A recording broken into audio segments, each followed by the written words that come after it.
C'est quoi ta vision de l'Afrique? J'entends les gens dire, les Européens dire ouais, mais l'Afrique, c'est l'avenir. Ça me fait mal. Ça fait 30 ans que vous nous dites que c'est l'avenir. On n'est pas l'avenir, on est le présent. Et à l'heure d'aujourd'hui, l'Afrique, même s'il n'y a pas beaucoup de moyens pour certaines personnes, l'Afrique est l'endroit où tu vis le mieux. C'est vrai.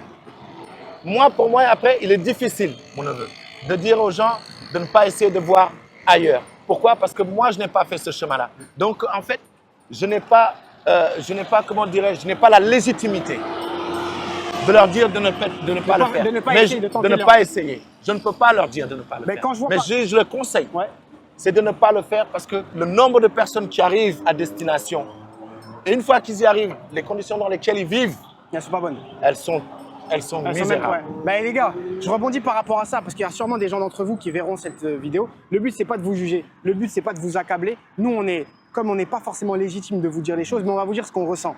Aujourd'hui, il y a des frères qui prennent le bateau pour des pirogues, etc., déjà dans des mauvaises conditions pour traverser et partir en Europe. Une fois arrivés en Europe, comme il l'a dit, les gens ils se rendent compte que c'est pas l'Eldorado. Ils se rendent compte qu'on ne mange pas à la fin, on n'a pas d'argent, on n'a pas de papier et on tourne mal.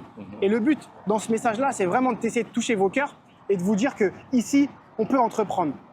On est des gens comme vous.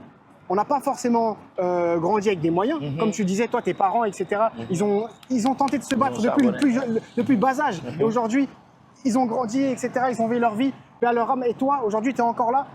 Financièrement, ça va. Alhamdulillah. Tu essaies de partager. Alhamdulillah. Et ben, je pense que vous qui regardez derrière cette caméra, les gens qu'on a vus qui sont en train de s'entraîner, eh ben, c'est le vivier. Toutes ces personnes-là, la personne qui vend les cocos ici, elle peut se retrouver demain à vendre, je sais pas, à faire une multinationale, à faire plein de choses, tu vois. Et c'est vraiment ce message que j'ai envie de vous faire percevoir parce que c'est vraiment quelque chose qu'on ressent et ça nous fait mal et on ne sait pas forcément aussi comment faire. Ça nous dépasse un peu, j'ai l'impression.